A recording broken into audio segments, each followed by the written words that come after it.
Taylor Swift is alleging that Blake Lively is lying.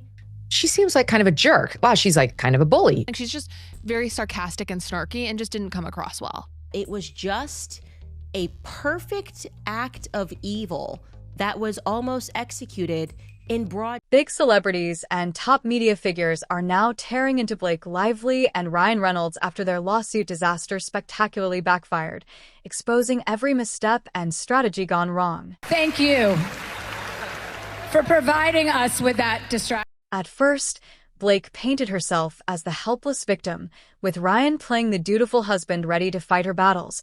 But now the whole act has collapsed, and Hollywood is watching as their carefully crafted image crumbles under the weight of their own lies. And do you know who's leading the charge against Blake Lively right now? None other than Megyn Kelly, one of the most fearless media personalities in America. Flirtatious with him. He is flirtatious back, but they're talking about their spouses, and it's all in good fun. She laughs and says, oh, did you get beard on me? With decades of experience exposing lies and dismantling Hollywood's PR machines, Kelly isn't just commenting on the Blake Lively versus Justin Baldoni lawsuit. She's dissecting it piece by piece. From the moment Blake filed her shady, agenda-driven lawsuit, Kelly has been one of the few major voices calling out the contradictions, distortions, and outright falsehoods. Laughs and says, oh, did you get beard on me? She doesn't say, oh my God, you nuzzled me, and said that I smell good. She even brought on Brian Friedman, Baldoni's powerhouse attorney, to break down how Blake and Ryan Reynolds manipulated the media to smear Baldoni while trying to seize control of the film. Since then, she's been on a daily mission to unravel Blake's fabricated victimhood. One of the biggest bombshells Kelly exposed was the breastfeeding claim in Blake's original lawsuit. Blake alleged that Baldoni walked in on her while she was breastfeeding, making her uncomfortable. Sounds like a violation, right? Except the actual text messages revealed the truth. She invited him in. What she's done throughout. She said, he came in my trailer while I was breastfeeding. Well, then he produced the text messages showing her saying, I'm breastfeeding, come on. The texts show that she literally told Baldoni to come over and run lines while she was breastfeeding, making it crystal clear that she had zero issue with it at the time. But later, when she needed to build a case against him, she suddenly twisted the narrative into, he violated my privacy. Kelly tore into this manipulation, calling it yet another desperate attempt to frame Baldoni as a creep when all he did was follow her invitation. And this is just one example. Used to create this dance scene, and no such moment is shown. Just watch it. Watch it.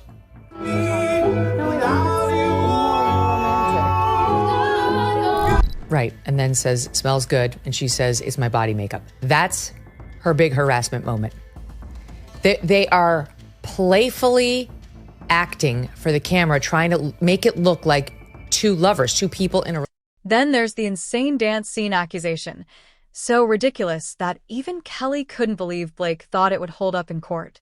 During filming, there was a scene where Blake and Baldoni's characters were dancing together.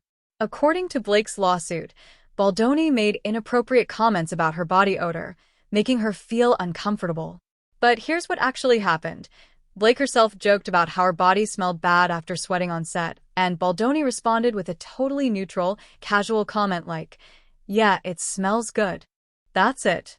That's the whole interaction. Somehow, Blake twisted it into a harassment claim. Kelly straight up laughed at how pathetic this was, calling it a perfect example of Blake trying to manufacture outrage where there was none. She accuses him of doing something, which then when you hear the full context is an absolute nothing. And this is exactly what Megyn Kelly has been exposing every single day since this lawsuit became public. She's been dismantling the contradictions in Blake's story, exposing her PR games, and showing how the Hollywood elite tried and failed to destroy Baldoni's reputation. And let's not forget Ryan Reynolds in all of this. To try this case in the media. The only reason this whole thing got started before she filed the lawsuit, she just went to the California Human Rights Office, is because she clearly cooperated with the New York Times to leak the whole thing. Kelly has zero sympathy for him either. She called him out for allegedly screaming at Baldoni behind the scenes, pressuring him to give Blake more control over the film and basically acting as Blake's personal attack dog. Kelly doesn't hold back. She says Ryan wasn't just a supportive husband. He was an active participant in trying to destroy Baldoni's career and seize his movie. Now she wants a complete gag order. Now he needs to be shut down to protect her. This is very unfair to poor Blake. Why should Justin be able to release snippets to the media without the full context? That's what she said. And as more text messages, emails, and receipts keep surfacing, Kelly's coverage has only gotten more brutal. She's made it clear that Blake and Ryan didn't just play dirty, they got caught playing dirty. But if you think Megyn Kelly's critique was sharp, wait until you hear what Chelsea Handler had to say. I acknowledge that we've been through a lot lately, not just here in Los Angeles, but our entire country. Handler, a renowned comedian and television host known for her unapologetic and often controversial humor, didn't hold back during her monologue at the 2025 Critics' Choice Awards. With a career built on pushing boundaries and calling out celebrity antics, Handler's words carry significant weight in the entertainment industry. At the award ceremony, she took the opportunity to address the ongoing legal feud between Blake Lively and Justin Baldoni. Waking up every day, not knowing what news we are going to hear that will disappoint or horrify us. So it is important in times like these to have a distraction.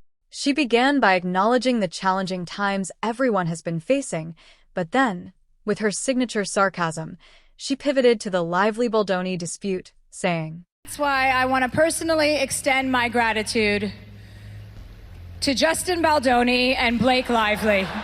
She continued, "Thank you for providing us with that distraction. I'm grateful. I think we're all grateful, and I think we're good. I think everybody in this room, no matter whose side you're on, can all agree there's probably not going to be a sequel to It Ends With Us, guys." Handler's remarks quickly went viral, amplifying the public scrutiny surrounding Lively and Reynolds. Her pointed commentary not only highlighted the absurdity of the situation but also underscored the couple's diminishing credibility in the eyes of both the public and their peers. Thank you for providing us with that distraction. I'm grateful. I think we're all grateful. And I think we're good. When a comedian of Handler's stature uses her platform to mock a celebrity scandal, it signals a significant shift in public perception. Handler's influence and the widespread dissemination of her monologue contributed to the growing narrative that Lively and Reynolds' legal maneuvers were not only failing but also backfiring spectacularly. I think everybody in this room, no matter whose side you're on, we can all agree to accept that there's probably not going to be a sequel. In the court of public opinion, moments like these can be pivotal. Handler's satire serves to further erode the carefully curated images of Lively and Reynolds, painting them as out-of-touch celebrities embroiled in a self-inflicted crisis. As the legal battle continues, the couple faces not only challenges within the courtroom but also the relentless judgment of a public increasingly skeptical of their actions. The more that I watch and the more that I read, the more infuriated I become because it seems like it's never ending. I can't get to a bottom of their bullying. And speaking of influential figures, how can we even forget Candace Owens? The woman is a firebrand, never mincing her words, and this time she has her sights locked on Blake Lively and Ryan Reynolds. To sway public opinion, and Blake Lively's PR team wants us to know that everything that's happening right now is hurting Blake. She didn't just criticize them, she obliterated them, calling Ryan a manipulative narcissist who has completely isolated Blake from reality. According to Owens, this lawsuit isn't just a celebrity meltdown. It's a textbook Hollywood hit job, and she has the receipts to prove it. You guys have paused to consider that Blake's feelings might be getting hurt in all of this. Well, if it isn't the consequences of my own actions. Owens dug deep into the layers of this drama and exposed something even more sinister. Ryan and Blake allegedly staged PR attacks on Justin Baldoni to erase him. She's been vocal about how Hollywood elites weaponize the media to control narratives, and in her eyes, this was a perfectly executed smear campaign meant to destroy Baldoni's career before he could even fight back. Lively sources say Justin Baldoni lawsuit is causing her and Ryan Reynolds severe anguish. They are anguished by the things that they did being found out by the public. She pointed out how the New York Times ran a hit piece favoring Blake, spinning her as the victim while painting Baldoni as a predator. But when people actually examined the full text messages and emails, the story began to unravel. It turns out Blake wasn't some helpless actress being harassed. She was allegedly using her connections, PR muscle, and even her husband to manipulate the entire production. Ryan Reynolds, who has been named in one of the suits, so I wanted to tell you guys that. I wanted to tell you also that I feel nothing. But Owens didn't stop there. She went a step further and revealed something no one saw coming. Justin Baldoni wasn't just being erased from Hollywood behind the scenes. He was being mocked publicly, too. I literally feel nothing, so much nothingness. I've never felt more nothingness. And not just anywhere. Deadpool and Wolverine promos. That's right. While this entire lawsuit was brewing, Ryan Reynolds, who produced and starred in Deadpool, allegedly had scenes inserted into the marketing materials that blatantly mocked Baldoni. Owens uncovered 2 Deadpool clips that were allegedly cut from the final movie but contained clear digs at Baldoni's situation. In the context of all this, I feel myself being strangely angry at Justin for being so nice. One clip had Deadpool joking about being erased from Hollywood and destroyed in a smear campaign, while another scene featured characters sarcastically referencing false harassment claims. According to Owens, this was Hollywood's way of rubbing salt in Baldoni's wounds. They weren't just trying to bury his career. They were laughing about it.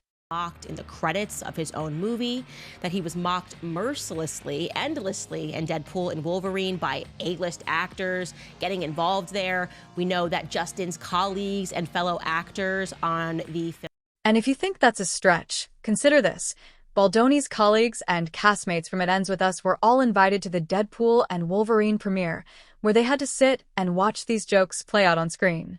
Owens called this one of the most blatant examples of Hollywood bullying she's ever seen, and honestly, she's right.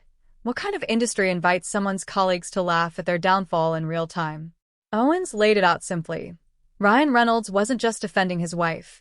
He was going for Baldoni's throat. After party, Ryan accuses him, according to the lawsuit, of being a rapist when he finds some WME. She also exposed how Blake and Ryan used Taylor Swift's name as a shield. According to Owens, the couple kept dropping Swift's name in meetings, using their close friendship with her as leverage to intimidate people in Hollywood. Owens pointed out that Ryan and Blake allegedly told Baldoni that Taylor Swift had personally cast Isabella Ferreira in It Ends With Us, a claim that Swift's team has completely denied. This wasn't just a name drop. It was a power move designed to make Baldoni feel like he had no control over his own film. Reporter saying Blake Lively being sued for defamation by crisis PR firm in It Ends With Us feud. The lawsuit that has been dropped actually confirms what I told you earlier, that I had it on perfect authority, that Blake's original filing, which was with the Californian Civil Rights Department, that complaint was supposed to be the only filing. It was the ultimate bad. Owens also emphasized that Ryan Reynolds' alleged bullying of Baldoni wasn't just private. It was aggressive and calculated. One of the biggest bombshells she exposed was how Ryan allegedly cornered Baldoni at a private meeting and screamed at him over false fat-shaming accusations. Owens presented text messages proving that Baldoni was simply asking a trainer for Blake's weight because he had to physically lift her in a scene and wanted to avoid injury due to his serious back issues. Leslie Sloan has been terrible. I mean, I don't know them from a hole in the wall, but I'm telling you, if I had this PR firm, I am dropping them. They have gotten it wrong every step of the way. But instead of handling it professionally, Ryan Reynolds allegedly turned it into a screaming match, accusing Baldoni of fat-shaming Blake and threatening him. Owens wasn't buying it for a second, calling it one of the most blatant manipulation tactics she's ever seen. At the core of Owens' argument is this: Ryan and Blake have spent their careers carefully curating their cool couple image, but this lawsuit is exposing their real Hollywood power play. Owens described the entire situation as one of the most carefully orchestrated hit jobs Hollywood has attempted in years, saying that if Baldoni didn't have strong legal representation and public support, he'd already be canceled. Going down to the civil rights department and you say, my civil rights have been violated at my job because I believe that I have been subjected to discrimination or harassment or retaliation. So you submit a filing and then you wait. And if the office takes a look at your case and they decide, okay, we're going to green stamp this, they then launch an investigation and they reach out to respondents, so people that you have named in this case. And then they will typically demand that the parties involved meet to mediate and try to resolve. She even compared it to how Johnny Depp was nearly erased by Amber Heard before people started examining the evidence.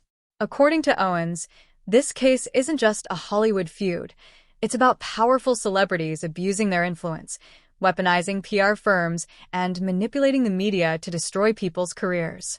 She warned that this could have happened to anyone, and if it weren't for Baldoni fighting back, Blake and Ryan would have walked away as the Hollywood golden couple who triumphed over an allegedly abusive director. Wanted to be able to file that, take it to the New York Times, get them to take down Justin Baldoni, and who knows, like, it would have maybe been like, okay, we're going to resolve this in the background now. But now, thanks to Owens and other media figures exposing the truth, Blake and Ryan are looking more like the villains in their own Hollywood disaster. And speaking of unfiltered voices, Ben Shapiro didn't just comment on the Blake Lively and Ryan Reynolds lawsuit mess. He dismantled it. Actually brought in her husband, Ryan Reynolds, to help take over creative control of the film, and Baldoni wasn't showing up at press events. And then Baldoni hired Johnny Depp's crisis management and PR professional, a person named Melissa Nathan, to represent him. Shapiro, known for tearing apart media hypocrisy and celebrity nonsense, found more than enough material in this case, from Blake Lively's contradictions to Ryan Reynolds' hidden power plays. He broke down exactly how Hollywood tried to spin the story and failed. First, he mocked Blake Lively's bizarre press tour antics, pointing out how she made a complete fool of herself while promoting It Ends With Us. The film, which revolves around domestic abuse and toxic relationships, was supposed to be a serious, emotional project. For her tone-deaf approach to the movie, which is supposedly a fairly serious movie about abuse and all the rest. Here, for example, she was doing a strange interview. But instead of handling the subject with care, Blake turned it into a walking contradiction. Shapiro highlighted a key moment from an interview where a reporter asked her how fans should approach her to discuss the film's domestic abuse themes. Instead of giving a thoughtful response, Blake joked about sharing her location with strangers. And they're going to want to tell you about their life. So if someone understands the themes of this movie, comes across you in public, and they want to really talk to you, what's the best way for them to be able to talk to you about this? How would you recommend they go about it? Like asking for like my address or my phone number or like my location. Yes, really. In a moment that should have been about sensitivity and awareness, she acted completely tone-deaf, and the internet took notice. Shapiro ripped into her, calling it yet another example of how Hollywood elites pretend to care about social issues while using them as marketing tools. You say to somebody who is talking about abuse, and she's like, you want my phone number? Like, what is happening? But the contradictions didn't stop there. Blake wasn't just promoting a domestic abuse movie, she was launching a liquor brand at the same time.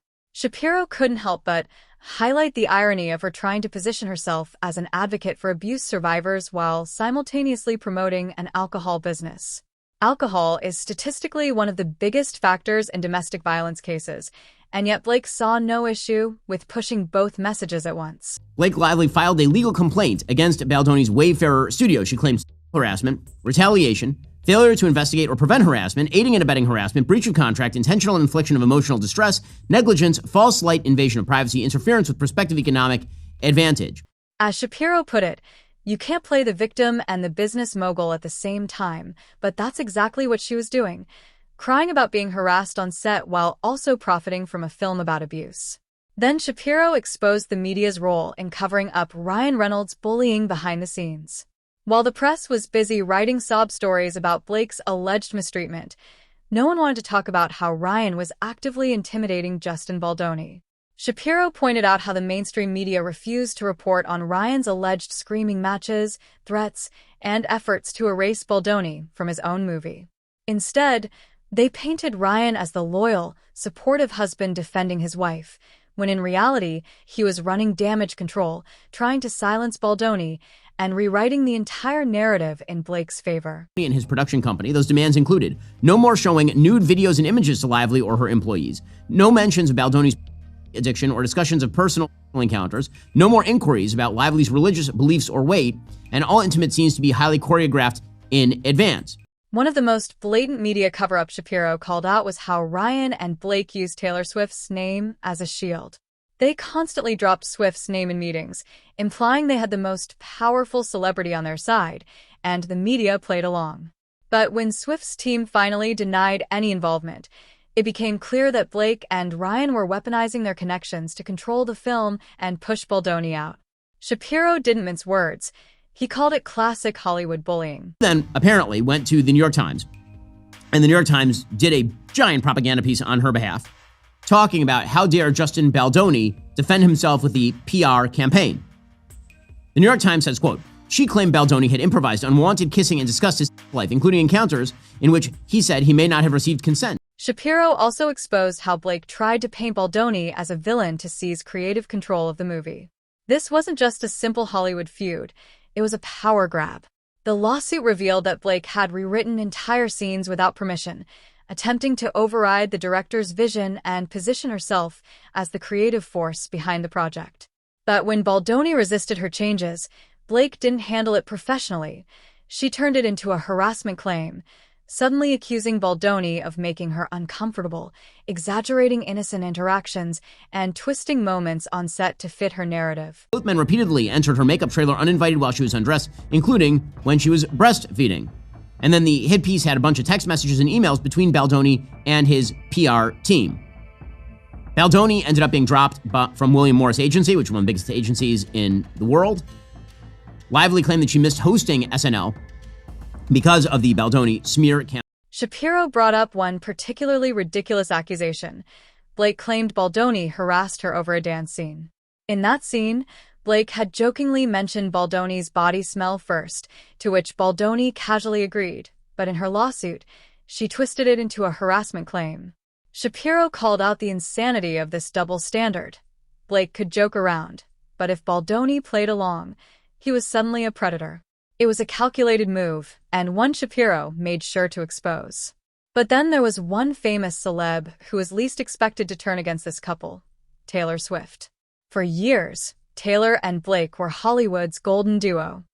Their friendship wasn't just casual, it was loud, public, and carefully curated. They vacationed together, shared family moments, and Taylor even named characters of her songs after Blake's kids. More about the presence of Taylor Swift, who sort of leads this like mean girl. When the Baldoni lawsuit first surfaced, Taylor was automatically assumed to be in Blake's corner. After all, Blake was selling the story of a woman being mistreated by a powerful man, and Taylor has built an entire empire on calling out bad men. But as soon as the lawsuit receipts started dropping, Taylor's PR team made a sharp U-turn. All of her new releases to keep these women from hitting #1. It was just a ploy to keep them from, and Billie Eilish's people were like, that's what's happening. Suddenly, Taylor's team was scrambling to distance her from Blake's mess.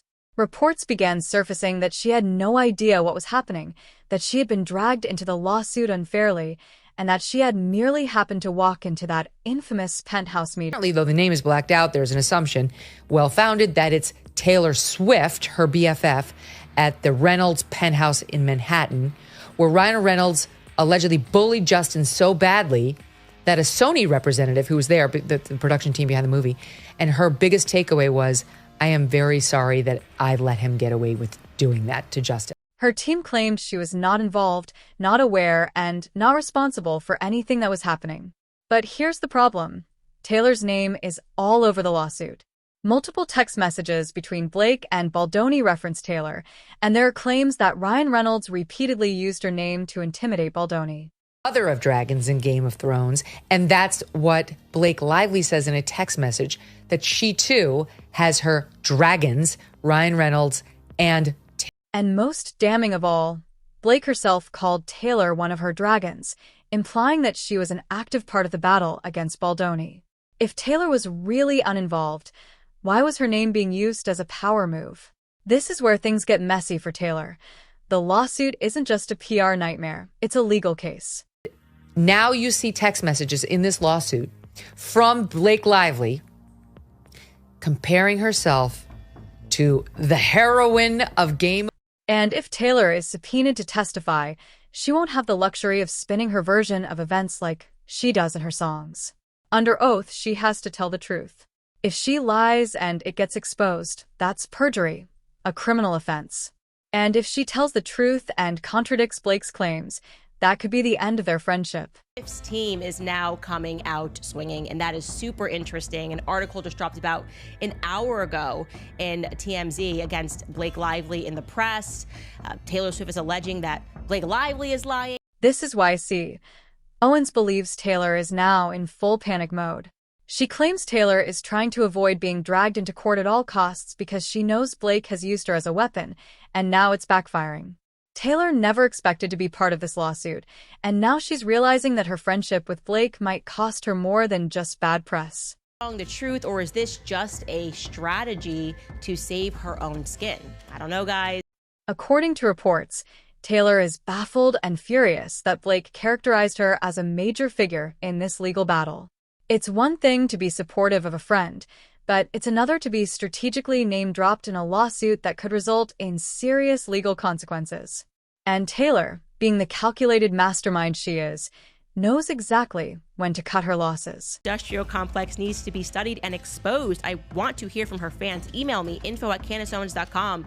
Are you thinking she's truly the victim in the story, or are you thinking she's trying to get out of the story? I would like to understand your perspectives on her. But here's where things get even worse. Blake is likely to see this as a betrayal if Taylor continues to distance herself. It's a public humiliation for Blake. She built her case on the idea that she had powerful allies backing her up, and now those allies are slowly stepping away, realizing that this is a sinking ship. See her in politics or media, right? It's all name-calling, and it really comes down to who is more powerful. Who is more powerful and more connected enough to get the names, the ad hominem attacks to stick. And that's what we're learning from the Justin Baldoni lawsuit, is like they almost did it. They almost made him, in the minds of all Americans, a... At this point, Taylor Swift is trapped. If she testifies honestly, she exposes Blake. If she tries to cover for Blake and gets caught lying, she risks everything. And if she refuses to testify at all, the court can still force her to appear. There is no clean escape, which is why Taylor's team is desperately trying to erase any connection to this lawsuit before it completely spirals out of control.